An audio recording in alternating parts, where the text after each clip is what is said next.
Hey, Ryan Reynolds here for Mint Mobile. You know, one of the perks about having 4 kids that you know about is actually getting a direct line to the big man up north. And this year, he wants you to know the best gift that you can give someone is the gift of Mint Mobile's unlimited wireless for $15 a month. Now, you don't even need to wrap it. Give it a try at mintmobile.com/switch. Upfront payment of $45 for 3-month plan equivalent to $15 per month required. New customer offer for first 3 months only. Speed slow after 35 gigabytes if network's busy. Taxes and fees extra. See mintmobile.com. Grief doesn't keep a calendar. Anxiety doesn't clock out after 5. Depression doesn't care if it's your busy season. But support can still fit into your life. With Grow, you can find a therapist who meets you where you are. They connect you with thousands of independent licensed therapists across the U.S., offering both virtual and in-person sessions. You can search by insurance, provider specialty, treatment methods, and more to find a therapist who works for you. And if it's not the right fit, switching is easy. There are no subscriptions, no long-term commitments. You just pay per session. Find therapy on your time.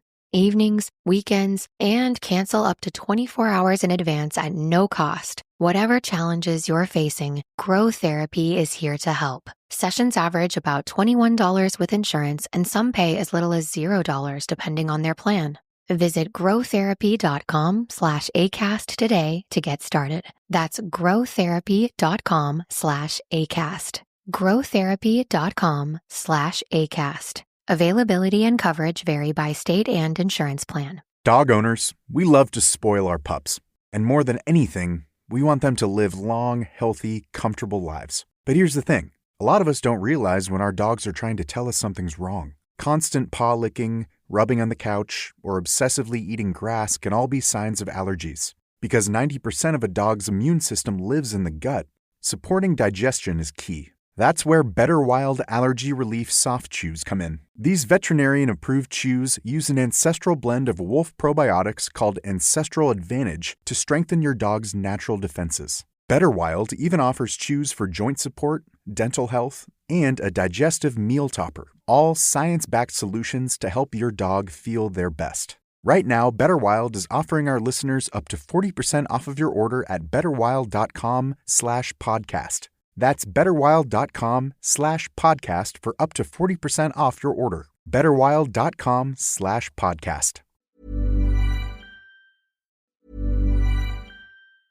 Hey, Ryan Reynolds here. Wishing you a very happy half-off holiday because right now Mint Mobile is offering you the gift of 50% off unlimited. To be clear, that's half price, not half the service. And Mint is still premium unlimited wireless for a great price. So that means a half day, yeah? Give it a try at mintmobile.com/switch. Upfront payment of $45 for 3-month plan equivalent to $15 per month required. New customer offer for first 3 months only. Speed slow after 35 gigabytes if network's busy. Taxes and fees extra. See mintmobile.com.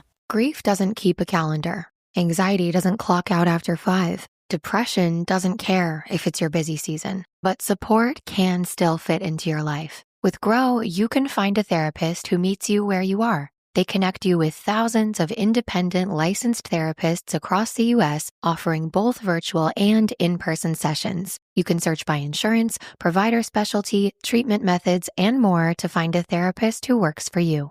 And if it's not the right fit, switching is easy. There are no subscriptions, no long-term commitments. You just pay per session. Find therapy on your time. Evenings, weekends, and cancel up to 24 hours in advance at no cost. Whatever challenges you're facing, Grow Therapy is here to help. Sessions average about $21 with insurance, and some pay as little as $0 depending on their plan. Visit growtherapy.com/ACAST today to get started. That's growtherapy.com/ACAST. growtherapy.com/ACAST. Availability and coverage vary by state and insurance plan.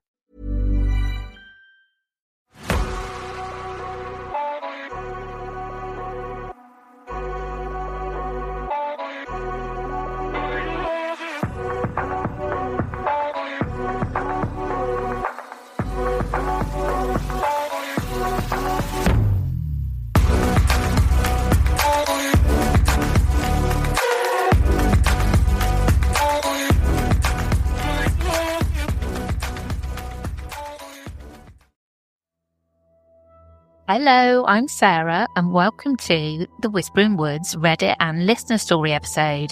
I've got 4 Reddit stories to share today, and I'll get straight into them. Are you ready? For the first story. The Unseen Classmate. This happened during our 4th year in high school. During our first class that afternoon, some of our classmates came in late, but our teacher didn't seem to mind. She just told them, "Hurry up," and then asked someone to close the door. What struck me as odd was that she didn't say who she was talking to, and no one really moved. Eventually, someone just got up and closed the door. I found it weird, but I ignored it. A few minutes later, the teacher started rechecking our attendance. She looked a bit confused, as if something didn't add up. She checked her list again, then asked us how many students were in the class. We gave her the correct number, the same number that matched her record book. But something still felt off to her. She said, "Maybe someone's just sitting in," suggesting that maybe a student from another class had joined just to listen. That's when many of us started speaking up. We told her that there was no sit-in student. We were sure. We all knew each other. Then the teacher thought it might have been one of her actual students who hadn't been showing up to class, which is why she didn't recognise her. So she looked around the room again, trying to figure out who it was. But the person she had seen earlier was gone. That's when things got really strange. The door had already been closed, and no one had left the room since the last student came in. The teacher looked confused and said, "She was one of the last to enter." I didn't get a good look at her face, but I remember her lipstick. I won't go into the full description she gave for privacy reasons, but as soon as she said it, most of us froze, and some even shouted in fear, because we all recognised who she was describing. It was one of our classmates from 3rd year. She had passed away just a few months earlier in an accident. The teacher didn't know her, because she had only started teaching us that year, so she hadn't met her before. That classmate wasn't exactly the most serious about school. She wasn't a bad person at all, just someone who would often miss school for days or even weeks at a time. A few days before she passed, one of our teachers had called her mum, warning that she might have to repeat the year if she kept being absent. After that, she started coming to school more regularly. But then, just like that, she was gone. We found out after class one day that she and her boyfriend had been in an accident and they didn't survive. That afternoon, when the teacher described seeing her, knowing the door was locked the whole time and no one left, it left all of us shaken, especially the teacher who saw her. It's quite an experience, honestly. A story that might not be scary, but surely I will never forget. This story kind of stuck with me a bit because it's the kind of thing that I imagine happening at my old comprehensive. And especially, I don't know what it was about the lipstick girl. Because I think when girls wear lipstick, especially nowadays, I would say, it's, I wouldn't say unusual, but it seems to be a bit more than when I was a kid. What I had in my mind's eye was really bright red lipstick, which is really, really distinctive. So if somebody said that, yeah, there was a girl here with really bright red lipstick, I think a lot of us would know, oh, that's so-and-so. And if something had happened to them, then it would be really significant that the teacher is talking about this person. If you get what I'm trying to say in a very bad way. And I can imagine how much that would have terrified the whole class, because there's not really any way around it, apart from it being the ghost of this girl. Are you ready for the second story? Oppression and sleep paralysis. So this starts out rather boring. A few years ago, I signed a lease on an apartment for my final years of university. It's a studio apartment, nothing special. The building itself is only notable for the fact that the architecture is so unremarkable. There's a modern high-rise across the street and a historic apartment building next door. When I first picked up my keys, the landlord's employee who gave them to me told me she lived in the building and that I could go to her if I ever needed anything after hours. This wasn't a sexual comment, as the property office closes at 3 on weekdays, noon on Fridays. Fast forward several months, and I'm noticing strange behaviour from her. She no longer says hello to me or any of the other tenants. She's complaining about loud noises coming from my apartment when I'm not home, and I've made sure all appliances are off or in power save mode. She would always wake up at an ungodly early hour, 4 a.m, have an extensive phone call, around 2 hours, then go back to sleep, only to wake up crying loudly around 9 a.m. This was a consistent pattern, 4 or 5 days a week. After the Christmas holiday, I receive a call from the landlord office asking me if I've had recent contact with this girl. I say no, as I've been in my home state for the holiday for over a week. The rep from the office says that she didn't properly prep the building before she left on the holiday, and there was a burst pipe, some ventilation damage, and other assorted issues. I returned to my apartment the day before New Year's Eve so I can celebrate with friends, and I run into her boyfriend on the front stoop of the building. He tells me he hasn't heard from her in a few days, which is unusual behaviour for her. We knocked on her apartment door. She immediately began shouting at us, screaming our names, even though we never identified ourselves, merely knocked. Her boyfriend left shortly thereafter. He was needed at work. I went into my unit to make dinner, but began to receive a flurry of rage-filled, hateful text messages from her number. Given the contrast of the violence in her messages, and what I perceived was her normal self, I was alarmed. I texted her boyfriend and called the landlord. The landlord said they would look into it when business resumed on January the 2nd.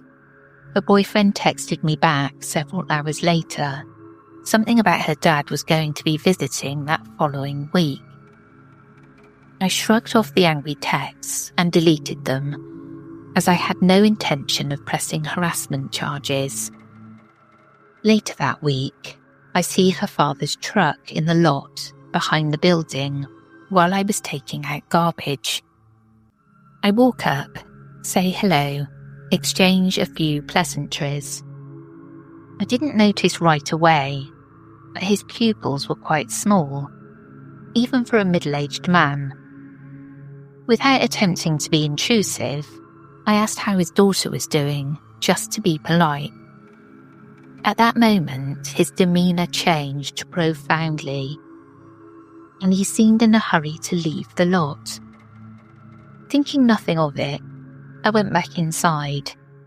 Maybe 2 or 3 weeks later, I started having trouble sleeping, not just tossing and turning, but I would take sleeping pills and only get 6 hours of sleep every 2 days.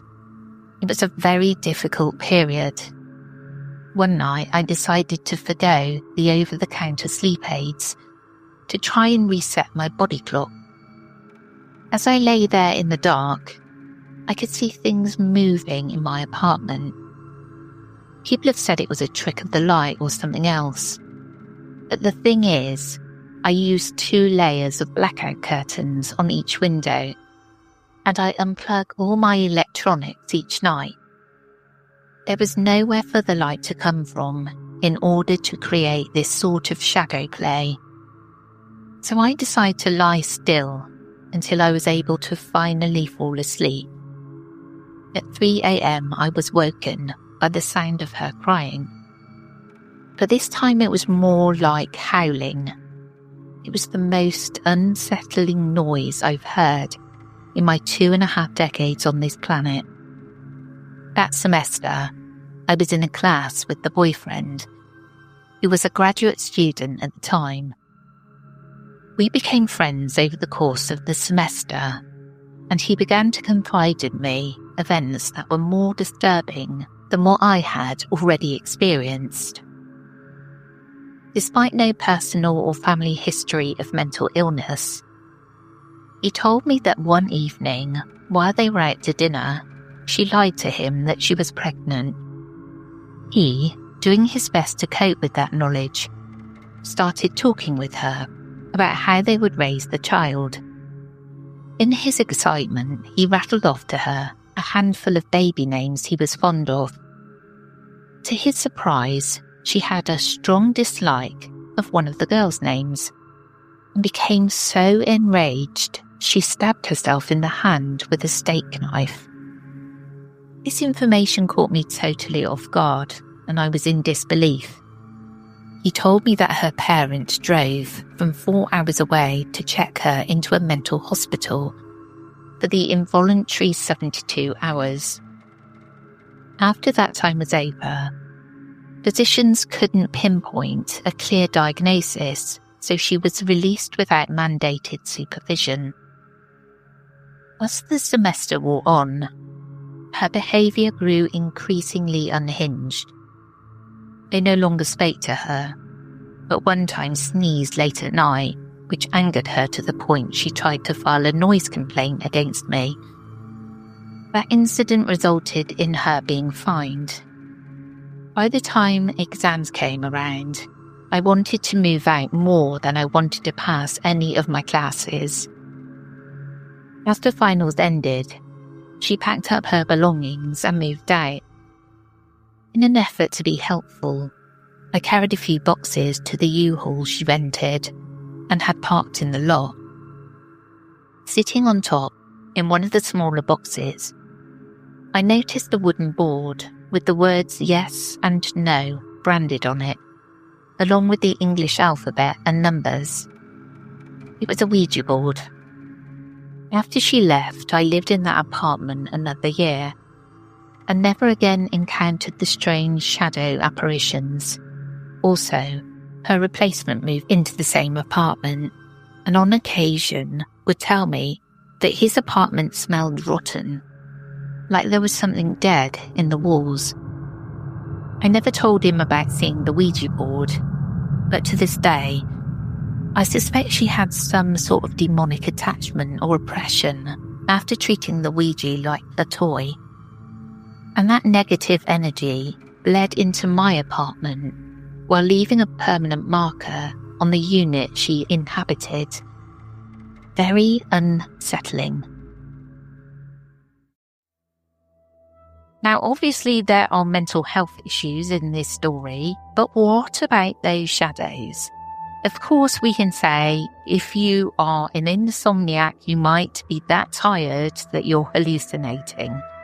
But with everything else, the conversations, the Ouija board, all of it sounds a bit too coincidental. I think you'll probably agree. Are you ready for the third story?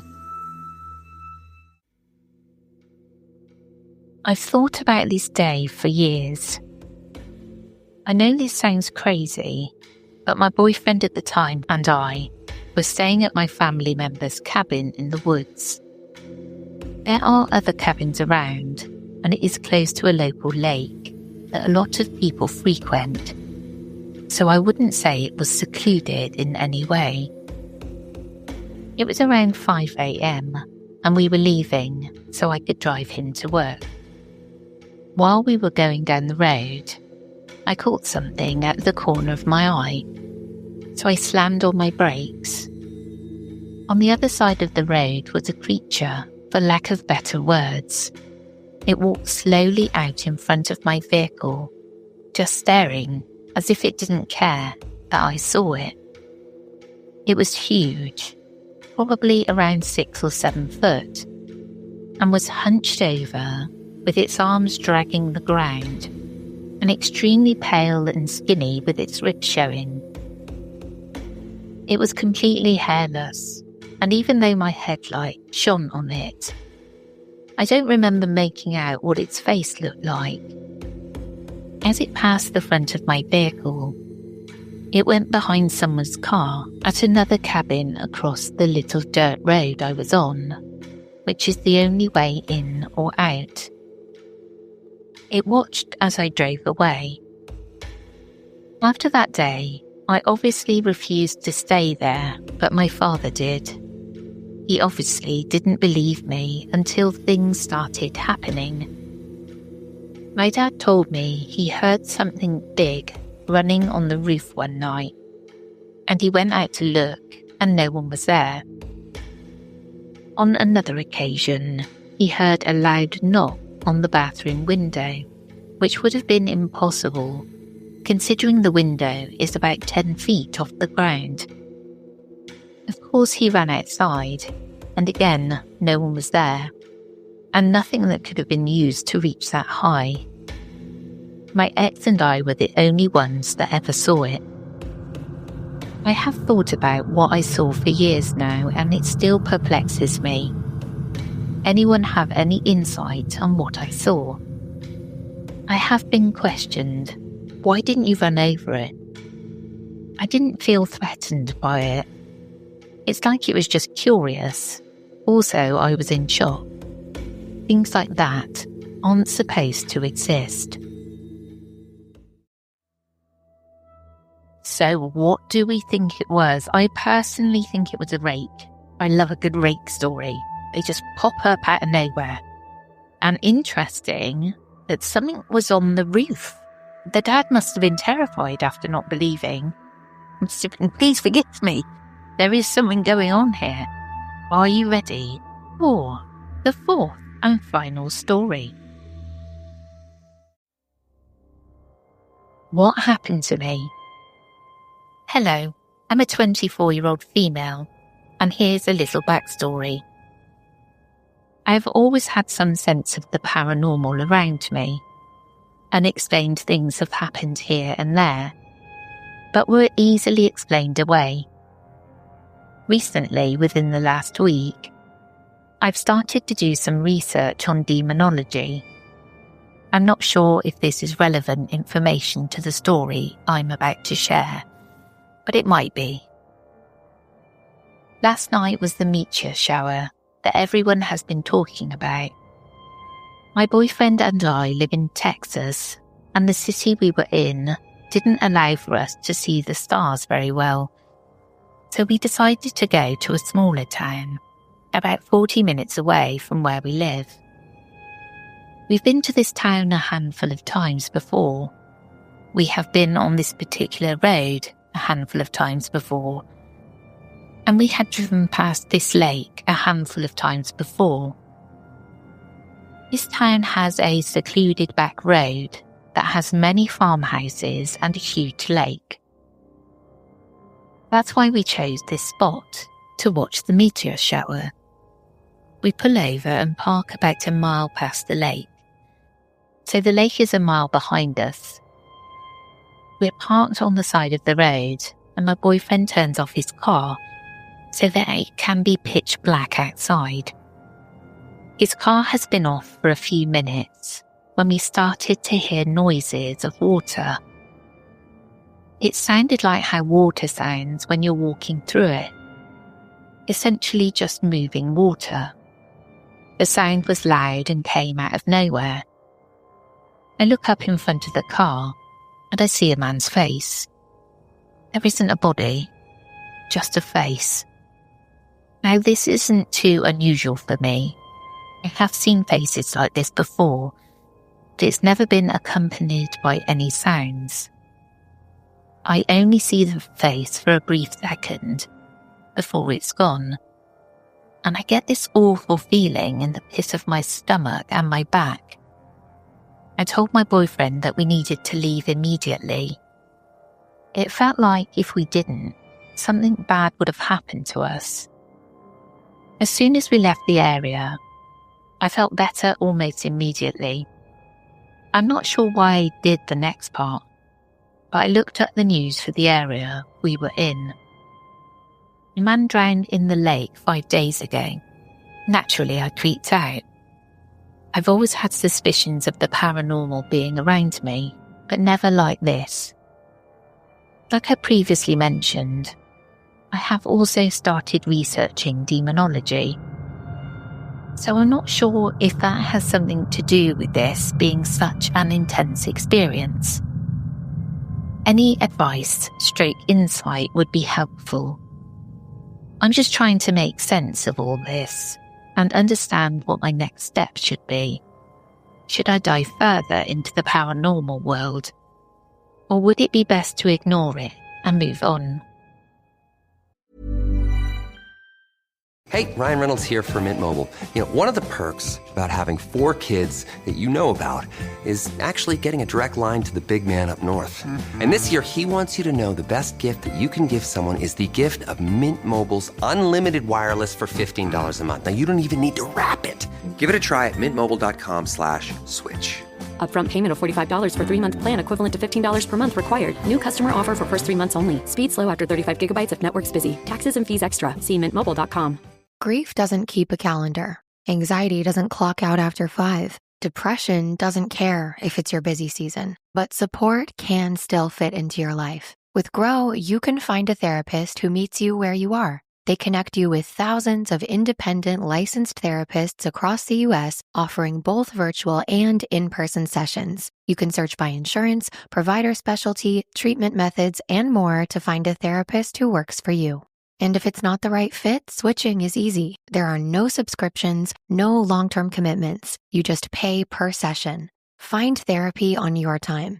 Evenings, weekends, and cancel up to 24 hours in advance at no cost. Whatever challenges you're facing, Grow Therapy is here to help. Sessions average about $21 with insurance, and some pay as little as $0 depending on their plan. Visit growtherapy.com/ACAST today to get started. That's growtherapy.com/ACAST. growtherapy.com/ACAST. Availability and coverage vary by state and insurance plan. I did wonder if perhaps it wasn't the person who had drowned in the lake.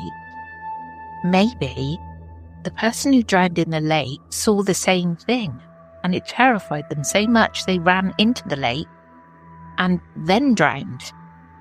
That's my reasoning. It could have been something like that, because if I saw something ahead coming out of a lake like that, I'd just run. I wouldn't look where I was running. I would just run. Well, that's it from me today. I hope you enjoyed, and we will catch you again tomorrow. Take care, everyone.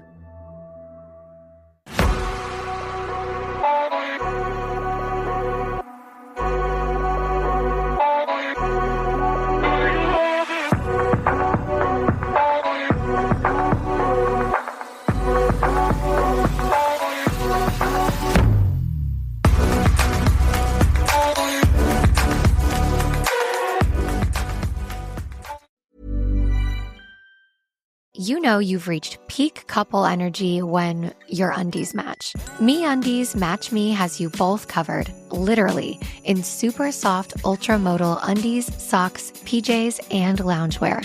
Festive prints? Check. Cozy vibes? Double check. And right now, it's deal season. Get up to 50% off site-wide for Black Friday and Cyber Monday. Take your couple game to the next level with MeUndies Match Me. To get deals up to 50% off, go to MeUndies.com/ACAST. Enter promo code ACAST. That's MeUndies.com/ACAST. Code ACAST. For 25 years, Brightview Senior Living Associates have been committed to creating a vibrant culture and delivering exceptional services, making Brightview a great place to work and live. If you're looking for a rewarding opportunity to serve your local community and grow, we want you to join our team. Brightview Senior Living is growing and actively seeking vibrant associates to join our community teams, including directors, healthcare, activities, hospitality, and dining. Apply today at careers.brightviewseniorliving.com. Equal employment opportunities. Text BV Jobs to 97211 to apply. From Adams Morgan to Anacostia Park, we all want safer neighborhoods. But what does real safety mean? Real safety means preventing crime before it happens. By having police work with communities to disrupt cycles of violence, by supporting families with stable housing, and providing more mental health and drug treatment. We know that adding more police and locking up more people doesn't make us safer. Real safety means investing in the things that help prevent crime. Learn more at Real Safety DC. The stories told on the Whispering Woods are inspired by historical records, witness reports, and local folklore. While every effort is made to research and represent events accurately, some details, names, and locations may differ from official accounts or have been changed out of respect for those involved. These episodes are created for storytelling and entertainment purposes and should not be considered definitive fact or investigative journalism.